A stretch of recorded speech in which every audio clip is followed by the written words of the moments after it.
할렐루야. 오늘도 하나님이 말씀의 진리를 깨닫게 하시는 은혜가 있기를 축복합니다.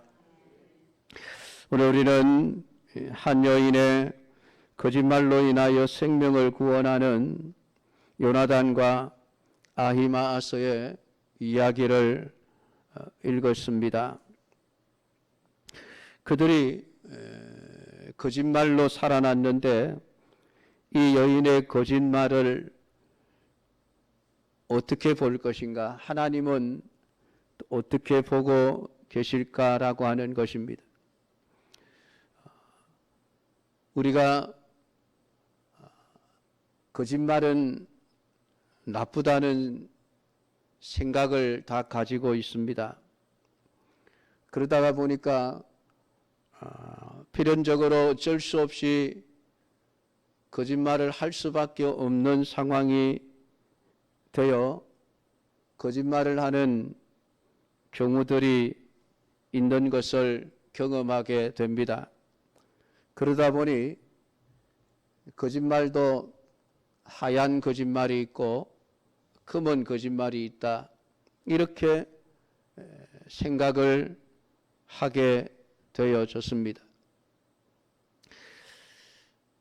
물론 거짓말은 나쁩니다. 그러나 하얀 거짓말, 검은 거짓말 따로 있는 게 아닙니다. 거짓말은 죄고 나쁜 것인데 문제는 성경 속에 거짓말을 한 사람들이 가끔 등장을 하는데 하나님은 그들의 거짓말에 대해서 침묵하고 계신다라고 하는 것입니다. 지난주에 말씀드린 대로 아히도벨이 당장 다윗을 쫓아가서 다윗을 죽여야 합니다. 그래야 쿠데타가 성공할 수 있습니다. 내게 군사 12,000명을 주십시오라고 그렇게 요청을 했을 때에 희한하게도 압살롬은 아히도벨의 모략을 듣고 난 이후에 다윗의 친구였던 후세의 이야기도 들어보자 어떻게 그런 마음을 먹게 되었을까 신기할 정도로 후세라는 사람을 불러서 그 생각이 어떠한지를 묻습니다. 이 후세는 아히도벨의 계략이 좋지 못하다라고 말하면서 모든 군사를 다 거느리고 일순간에 다윗을 쳐서 도망갈 데도 없이 만들어서 다윗을 죽여야 합니다라는 그런 계략을 제시하게 되어집니다. 그런데 압살롬은 희한하게도 그 똑똑한 모사였던 아히도벨의 계략, 지금까지 쿠데타를 성공적으로 이끌었던 그 아히도벨의 그 머리에서 나온 전략을 버리고 후세의 전략을 채택하게 되어집니다. 성경은 그냥 어떻게 우연히 일어난 사건처럼 기록하고 있지만은 성경 전체 내용 속에서 하나님께서 어떻게 다윗을 돕고 계시는가라고 하는 것을 우리에게 보여주고 있습니다. 다윗의 현실은 하나님이 돕지 않는 것처럼 보이죠. 지금 다윗은 패장이 되어 도망가는 신세입니다. 아니 아예 싸울 생각조차 못하고 울면서 맨발로 도망을 갔다라고까지 표현을 하고 있습니다. 그러니까 눈에 보이는 모든 현실은 하나님이 다윗의 편이 아니라 압살롬의 편처럼 보일 수밖에 없는 상황입니다. 그런데 성경은 그럼에도 불구하고 하나님은 다윗의 편이었지 압살롬의 편이 아니었다라고 말씀을 합니다. 하나님이 도우시는 자는 다윗이지 압살롬이 아니라는 것입니다. 그것은 이미 하나님께서 압살롬을 심판하시기로 작정하셨기에 결국은 좋은 아히도벨의 모략이 먹혀 들어가지 않도록 압살롬의 생각을 바꾸어 버린 것입니다. 그러니까 눈에 보이지 않지만은 하나님은 보이지 않는 곳에서 다윗을 위해서 역사하고 계셨다라고 하는 것입니다. 오늘 본문에 나타난 한 여인 역시, 이름 모를 그 여인 역시 하나님께서 다윗을 어떻게 도우시는가라고 하는 이런 입장에서 우리가 살펴보아야만 이 여인의 거짓말을 이해할 수 있게 되어집니다. 후세는 자신의 계략을 채택한 압살롬 앞을 떠나와서 사독과 아비아달 두 제사장을 불러서 빨리 다윗에게 소식을 전해라. 오늘 밤에 광야 나루트에서 잠자지 말고 아무쪼록 그 요단강입니다. 요단강을 건너서 요단강 동편으로 피신하라고 요청을 합니다. 안 그러면 그곳에서 머뭇대다가는 이 압살롬의 군대에 의해서 몰살을 당할 수 있으니까 할 수 있으면 오늘 밤에 그 요단강을 건너가십시오라고 요청을 하게 되어집니다. 그 소식을 알게 된 요나단과 아히마아스는 처음에는 직접 소식을 듣지 못했죠. 성에 들어가는 것이 두려워 성 밖에 숨어 있으면서 그 한 여종을 통해서 후세이와 사독과 아비아달 두 제사장들의 입에서 나온 후세이의 이야기를 듣게 되어집니다.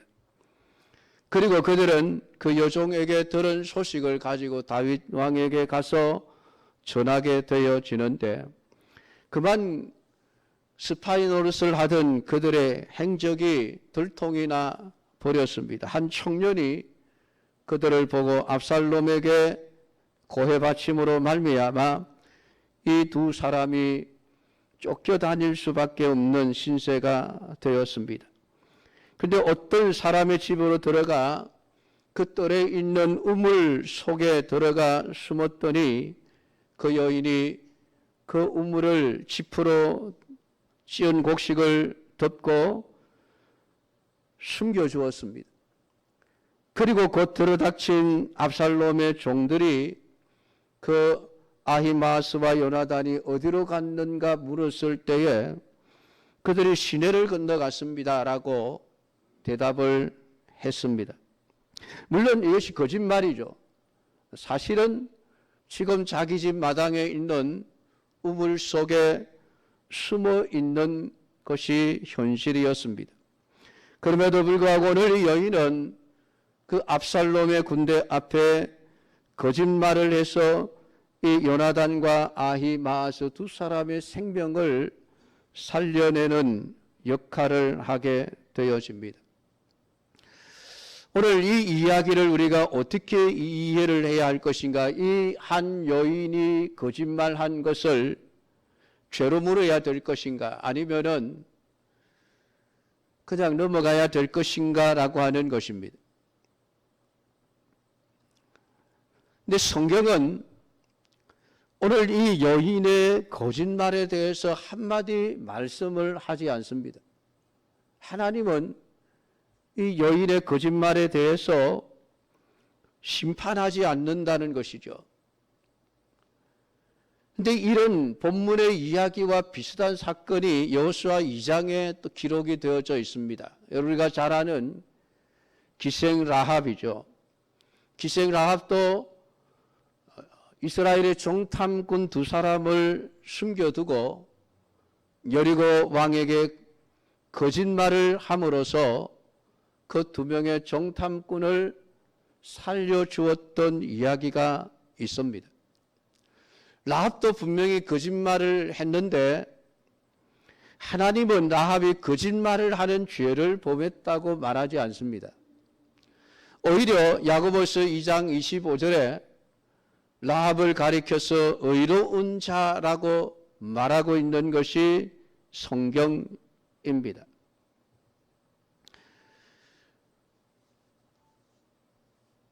도대체 어떻게 우리가 이해를 해야 될 것인가라는 것입니다. 사람을 살리기 위해서 한 선의의 거짓말이기 때문에 죄가 아니라 의롭다고 여긴 것일까요? 여러분, 거짓말이 죄라고 하면은 아무리 선의를 가지고 한다 할지라도 죄는 죄일 뿐입니다. 그런 의미에서 하얀 거짓말은 없습니다. 선이라는 것을 그 때문에 죄가 선으로 바뀔 수는 없는 것이죠. 결국 거짓말은 거짓말이고 참말이면 참말이지, 선의의 거짓말이라고 하는 것은 결국 인간들이 자기의 어떤 행동을 정당화하기 위해 만들어낸 말장난에 불과한 것입니다. 참 신기하게도 성경은 그런 부분들이 굉장히 많이 있습니다. 창세기 20장에 아브라함이 등장합니다. 아브라함의 이야기도 우리는 잘 알고 있습니다. 아브라함이 아비멜렉 왕에게 사라를 자기 아내이지만 누이라고 속인 일이 나옵니다. 그 일 때문에 자기 아내를 빼앗길 위기에 처했지만은 하나님이 그 아비멜렉을 책망하심으로 말미암아 그 아내 사라가 위험한 일을 당하지 않고 돌아오게 되어집니다.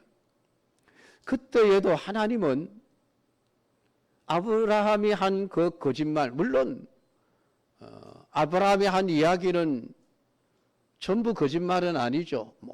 촌수를 따지면 자기 누이가 맞습니다만은 그럼에도 불구하고 누이보다는 이제는 아내죠, 아내. 옛날에 누이였지 이미 자기 아내가 되었으면 자기 부인이라고 말을 해야 합니다. 근데 그때의 아브라함은 선의의 거짓말을 한 것이 아니죠. 자기가 살아남기 위해서, 자기 목숨을 지키기 위해서 아내를 누이라고 속이는 참 변변치 못한 남편의 모습을 보여주고 있을 뿐입니다. 그런데도 하나님은 아브라함에게 야, 너 왜 거짓말했니? 라고 아브라함을 책망하지 않으십니다. 오히려 모르고 한 일임에도 불구하고 남의 아내를 취하는 아비멜렉을 하나님이 호되게 야단을 치고 있는 것을 보게 되어집니다. 도대체 그 이유가 무엇일까요? 오늘 성경은 거짓말과 참말이 어떤 것인가에 대한 정의를 우리에게 내려주고 있습니다. 하나님 앞에서 선의의 거짓말이라는 것은 없습니다. 오직 참말과 거짓말이 있을 뿐입니다. 그리고 거짓말은 분명 악한 것이라는 사실을 우리는 잊어서는 안 됩니다. 그런데 중요한 것은 뭐가 거짓말이고 뭐가 거짓말이 아니냐라고 하는 문제입니다. 뭐가 참말이고 뭐가 거짓말이냐라고 하는 것에 대해서 세상은 세상의 윤리와 도덕을 기준으로 거짓말과 참말을 분간합니다.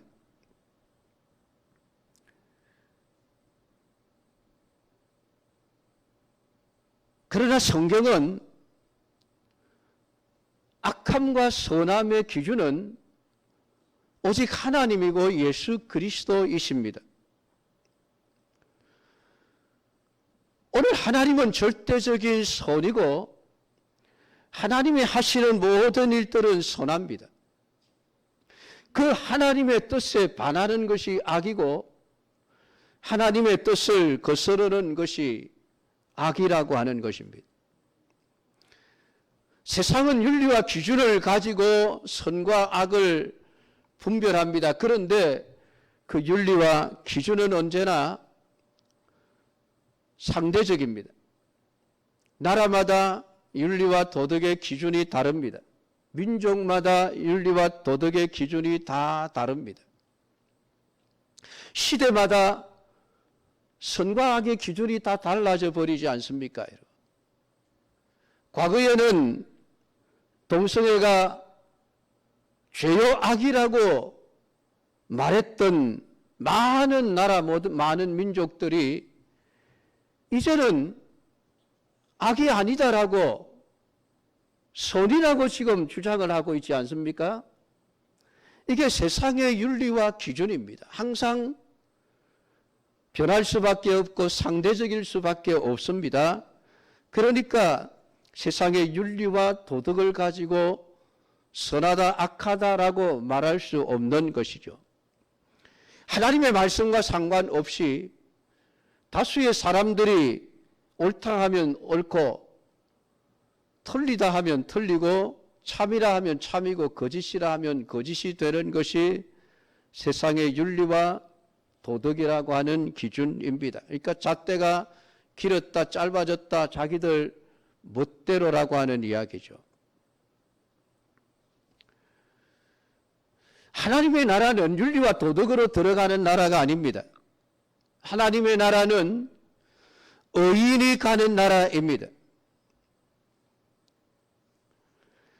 하나님 나라를 의인이 들어간다라고 할 때 그 의라고 하는 것은 우리가 무슨 착한 일을 해서 의롭게 되는 것이 아니라 오직 예수 그리스도의 십자가의 죄 사함의 그 공로, 그것을 의지하고 받아들일 때에 하나님은 그를 의롭다라고 인정하시는 것입니다.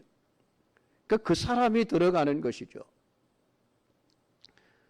이거 참 우리가 이상하게 여길 수 있는 것이 예수님의 십자가에 죽으실 때에 양쪽 편에 달려 있었던 강도의 이야기입니다. 그 강도의 이야기는 우리에게 의라고 하는 게, 구원이라고 하는 게 어떤 것인가를 너무나도 정확하게 잘 보여주고 있습니다. 두 사람 다 강도짓을 소위 윤리와 도덕의 기준으로 악한 사람들이죠. 악을 행했던 사람들입니다. 그래서 윤리와 도덕의 기준에서 죄값을 받고 있습니다.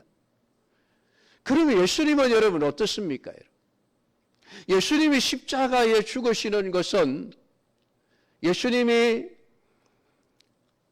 악인이기 때문에 그렇습니까? 예수님이 무슨 죄를 지어서 그렇습니까? 예수님은 선한 분이시고 선한 일을 하셨고 선한 말씀만을 하셨습니다. 그럼에도 불구하고 그분은 죄인이라고 하는 은도를 받고 십자가에 못 박혀 죽으셨습니다. 세상의 윤리와 도덕은 그런 거예요. 세상의 윤리와 도덕은 자기들 입맛대로 바뀌는 것입니다. 그러니까 절대적인 선이 될 수가 없고 절대적인 악의 기준이 될 수가 없습니다. 그러니까 한편 강도는 예수님을 조롱하고 멸시하면 네가 유대인의 왕이면은 십자가에서 내려오고 우리도 좀 안 죽도록 십자가에서 죽지 않게 해줬으면 좋겠다. 그러면 믿겠다라고 그렇게 예수님을 조롱했습니다마는 다른 한편의 강도는 솔직히 자신은 죽어 마땅한 죄인이라고 인정을 했습니다. 나는 십자가에 못 박혀 죽는 것이 마땅하지만은 저 예수님은 아니지 않느냐. 예수님은 악인이기 때문에 죽지 않는다는 것을, 죽는 것이 아니라는 것을 한편 강도는 깨닫고 있었던 것이죠. 그래서 그는 예수님께 자신의 영혼을 부탁을 드립니다. 당신의 나라에 임할 때에 나를 생각해 주십시오. 주님의 자비와 긍휼만을 바라는 마음을 가진 채 십자가에 죽어갔습니다. 근데 오늘 예수님은 그 강도를 보고 오늘 밤 네가 나와 함께 낙원에 있으리라 라는 말씀을 하셨습니다. 여러분 좀 억울한 생각이 안 드십니까?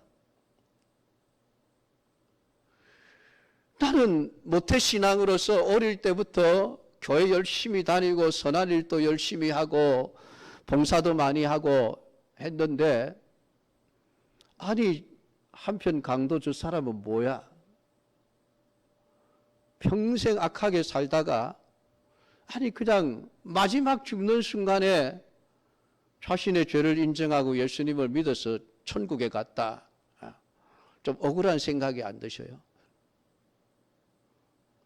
아이고 나도 마음대로 살다가 죽기 전에 회개하고 천국 가면 될 걸 그런 생각이 들지 않습니까? 그러지 마십시오. 언제 죽을지 모릅니다. 근데 그 사건을 통해서 우리에게 말씀해 주는 게 뭡니까? 의라고 하는 것은 세상의 윤리와 기준이 아니라는 거예요. 세상의 윤리와 기준은 악을 선하다 할 수 있고 선을 악하다고 할 수 있습니다. 그러니까 참과 거짓의 기준은 언제나 하나님이시라는 것이죠.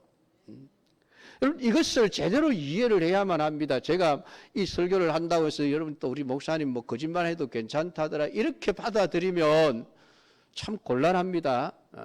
그런 의도로 지금 말을 하는 게 아니고 뭐가 참말이고 뭐가 거짓말인가 하는 기준이 도대체 어디에 두어야 하는가라고 하는 문제입니다.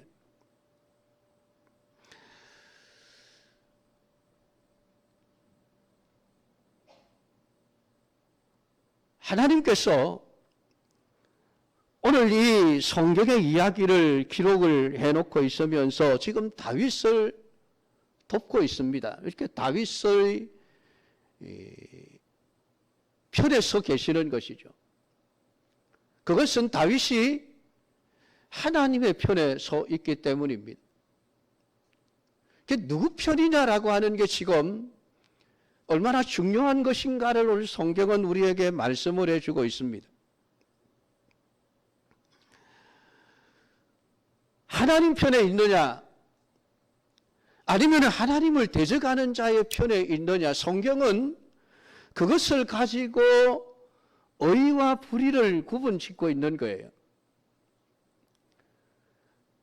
세상에 아무리 공자의 이야기가 사람들의 보기에 옳은 말이고 선한 말이라 할지라도 그런 공자는 결국 하나님을 믿지 않고 사단의 편에 섰던 사람입니다. 그는 결국 하나님의 대적이에요. 그러니까 윤리와 도덕적으로는 옳은 말들을 많이 했을지 모르지만은 하나님의 기준에서 보면 그는 오히려 사람들을 망하는 길로 끌고 간 미혹하는 존재였다라고 하는, 거짓말한 존재였다라고 하는 거죠. 이해가 되십니까, 여러분? 참말은 인간의 어떤 행함을 통해서 구원을 얻는 것이 아니라, 인간의 노력과 수고를 통해서 얻는 것이 아니라 오직 예수 그리스도에 대한 믿음으로 말미암아 구원을 얻고 천국 간다라고, 그것이 여러분 참 선이고 진짜 참말이죠. 그런데 세상의 가르침은 하나님의 말씀과는 전혀 다른 것을 가르칩니다. 그것이 윤리와 도덕적으로 아무리 옳다 할지라도 하나님 편에서는 그게 다 거짓말인 거예요. 제대로 이해가 되시는지 모르겠습니다만, 그러니까 오늘 한 여인이 지금 이 요나단과 아히마스를 숨겨두고 지금 거짓말을 해서 그들이 시내를 건너 도망갔습니다 라고 말한 이 내용이, 이 여인이 지금 무슨 말을 했느냐라고 하는 게 중요한 게 아니라 그가 누구 편에 섰는가라고 하는 것을 더 중요히 여기는 것이죠. 기생라합도 역시 마찬가지입니다. 결국 하나님의 편에 선 자들, 하나님의 편에 서지 않은 자들은 진노의 대상이고 멸망의 대상이지만은 하나님의 편에 선 사람들은 어쨌든 구원의 대상이다라고 하는 것을 우리에게 가르쳐주고 있습니다. 내가 윤리적으로 얼마나 선하고 착하고 옳게 살았느냐라고 하는 게 중요한 것이 아니다라고 하는 것이죠. 진짜 내가 하나님 편에 속한 사람으로 살아가느냐라고 하는 것입니다. 사실 지금 다윗은 하나님께 지금 벌을 받고 있는 셈이라고 말할 수 있습니다. 왜냐하면 그가 지은 죄에 대한 대가를 지금 치르고 있는 것이죠. 그럼에도 불구하고 하나님이 그를 버리시지 않습니다. 그것은 그가 하나님에 속한 자이기 때문에 하나님이 그를 버리시지 않습니다. 죄를 지으면 당연히 하나님이 벌을 주십니다. 물론 이 여인이 어떤 벌을 받았는지에 대해서 우리는 알 수는 없습니다만은 그것이 중요한 것이 아니고 오늘 이 여인은 압살롬의 편에 설 것인가 다윗의 편에 설 것인가 라고 하는 이 중요한 갈림길에서 그는 다윗의 편에 섰다는 것입니다. 왜 다윗의 편에 섰을까요? 하나님 때문입니다. 하나님이 누구 편을 들고 있느냐라고 하는 것, 그것이 이 여인에게는 중요한 문제였던 것입니다. 만약에 압살롬의 편에 섰다면 그녀는 거짓말을 하지 않았겠죠. 사실대로 저 우물 속에 숨어 있습니다. 고발을 해서 어쩌면은 압살롬에게 큰 상을 받고 다윗에게 큰 해를 끼칠 수 있는 일을 할 수 있었을 것입니다. 그랬다고 한다면 아마 압살롬으로부터 아주 큰 칭찬을 받을 수 있었겠죠. 그러나 이 여인은 그럴 수가 없었습니다. 왜냐하면 하나님이 압살롬의 편이 아니라 다윗의 편이라고 하는 것을 알고 있었기 때문입니다. 물론 우리가 이렇게 얘기를 하면 그럼 그 여자가 두 사람이 숨어 있는 것을 가르쳐 주어서 두 사람이 죽게 되는 것이 옳으냐라고 반발하시는 분들도 계실지 모르겠습니다. 그러나 결국 여러분, 우리가 하나님 편에 서는 것이 중요하지 내가 윤리적으로 얼마나 선하나 착하냐라고 하는 것은 그 다음의 문제입니다. 왜냐하면 천국은 윤리로 들어가는 나라가 아닙니다. 우리가 아무리 선하고 착하게 산다 할지라도 예수 그리스도를 믿지 않으면은 그는 천국과는 상관이 없게 되어집니다. 그러니까 윤리적으로 생각하지 말고 하나님 편에서 우리가 생각을 해야만 이 말씀을 제대로 이해할 수 있는 것이죠. 여러분, 이 여인이 두 사람을 숨겨준다는 것은 쉬운 일은 아닙니다. 자신의 목숨을 걸어야 할 일이죠. 만약에 숨겨준 것이 들통이 나면 자기도 죽어야 할 뿐만 아니라 자기 남편, 자식들까지 어쩌면은 삼족이 지금 죽임을 당해야 하는 그런 목숨을 걸어야 할 수 있는 위험한 일이었습니다. 왜냐하면 눈에 보이는 현상은 압살롬이 강한 자고 다윗은 약한 자이기 때문에 그렇습니다. 지금 승리의 추는 압살롬에게로 기울어져 가고 있는 것이 눈에 뻔히 보이지 않습니까? 그러니까 세상에 길을 따르면은 다 압살롬의 편을 들어야만 마땅합니다. 안 그렇습니까, 여러분? 현명한 사람이라고 한다면은 이런 상황 속에서 다윗의 편을 드는 게 아니라 압살롬의 편을 들 수밖에 없습니다. 내가 지금 다윗의 편을 들어봐야 내게 이익될 게 뭐가 있을까? 전쟁에서 결국 다윗이 패하게 되면 결국은 나도 다윗과 함께 죽어야 될 터인데 라고 하는 이러한 생각을 누구나도 할 수 있는 그런 상황이지 않습니까? 그럼에도 불구하고 오늘 이 여인은 다윗을 택한 것은 다윗이 하나님의 편이기 때문에 그렇습니다. 하나님께서는 그것을 보신 거예요. 그게 오늘 이 여인의 의라고 하는 것입니다. 사실 거짓말이라고 하는 것은 자신의 이익과 자신의 유익을 위해서 사실과 다른 말을 하는 것이 거짓말이라고 정의를 내릴 수 있습니다. 그러니까 그 거짓말을 하는 그 배경에는 내가 힘 있는 자로서 살아가고자 하는 욕망이 감추어져 있습니다. 거짓말이 악이 되는 이유가 바로 여기에 있는 것이죠. 우리의 눈에 보이는 사실들이 여러분 전부가 아닙니다. 보이지 않는 세계가 분명히 존재하고 있습니다. 믿음의 사람들은 눈에 보이는 세계를 보고 사는 자들이 아니라 보이지 않는 영적인 세계, 하나님의 나라를 보고 살아가는 자들입니다. 하나님은 절대적인 선이십니다, 여러분. 그 하나님의 편에 서는 것이 선이지, 하나님을 대적하는 자리에 서는 것은 모두가 다 악이고 죄입니다. 결국은 지옥 갈 수밖에 없는 존재가 되어지는 것이죠. 오늘 예수님을 믿는 믿음의 길을 가는 것, 그것이 참된 길이고 진리의 길이라고 하는 것입니다. 그러니까 예수 믿어야 구원받습니다, 예수 믿어야 천국 갑니다 라고 하는 말이 참말이죠. 그러면은 예수 안 믿어 천국 간다라는 말은 거짓말입니다. 그런데 세상은 그것을 거짓말이라고 하지 않습니다. 세상은 참말이라고 하죠. 왜냐하면 기준이 하나님이 아니기 때문에 그렇습니다.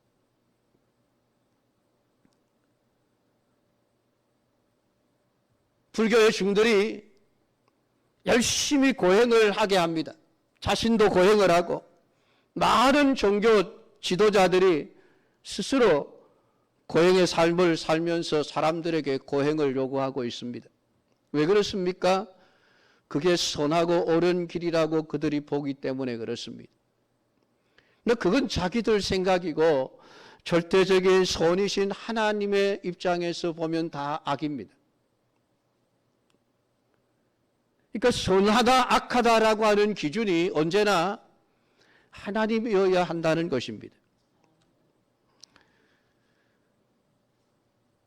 나는 착하고 양심 바르게 살았으니 복받고 천국 가지 않겠는가라는 이런 생각이야말로 거짓에 속고 있다는 것을 우리는 알아야만 합니다. 아무리 윤리적으로 바르게 살았다 할지라도 그것이 인간을 선한 자, 의인으로 만들지 못한다는 것을 알아야만 합니다.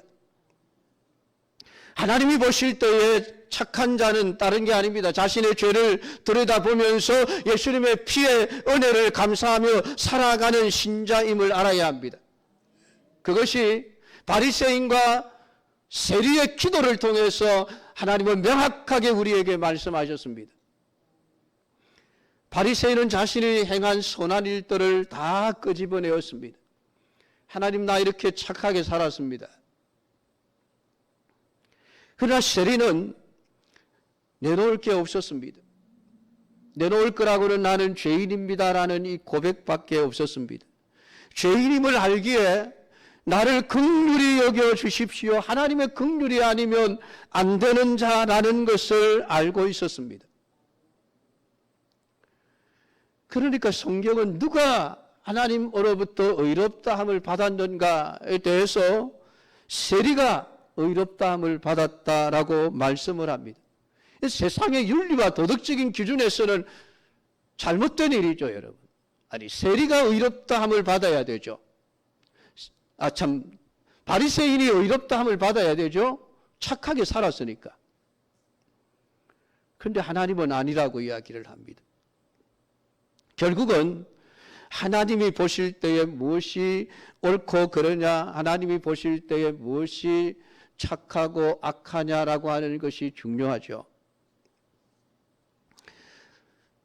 악한 자의 편에 서는 것이야말로 죄고 악입니다. 오늘 그것을 우리가 바르게 이해를 해야만 되는 것이죠. 그래야만 우리가 윤리와 도덕이 아니라 하나님을 기준으로 해서 하나님이 원하시는 하나님의 뜻을 따라 살아가는 삶을 살게 되어지는 것입니다. 오늘 우리가 성경의 진리를 외면해서는 안 되는 이유가 거기에 있습니다. 오늘 우리가 진리의 편에 서서 진리만을 추구하는 자로 살아가는 자가 되어져야만 합니다. 여러분, 세상에 아무리 압살롬처럼 형통하고 잘 되는 것처럼 보일지라도 예수 믿고 사는 삶이 어렵고 힘들고 비록 가능성이 없어 보일지라도 여러분, 오늘 우리는 하나님의 편에 서는 길을 선택해야만 합니다. 그것이 옳은 일입니다. 옳은 선택입니다. 오늘 이 여인은 복된 선택을 한 것입니다. 오늘 이 말씀을 기억하면서 언제나 하나님 편에 서서 하나님의 뜻을 따라 살아가는 우리 성도들이 다 되기를 주님의 이름으로 축복합니다. 기도하겠습니다. 하나님 아버지, 오늘 우리에게 주신 말씀을 묵상하며 읽으며 들으며 하나님 참된 진리가 무엇일까를 다시 한번 생각해 봅니다.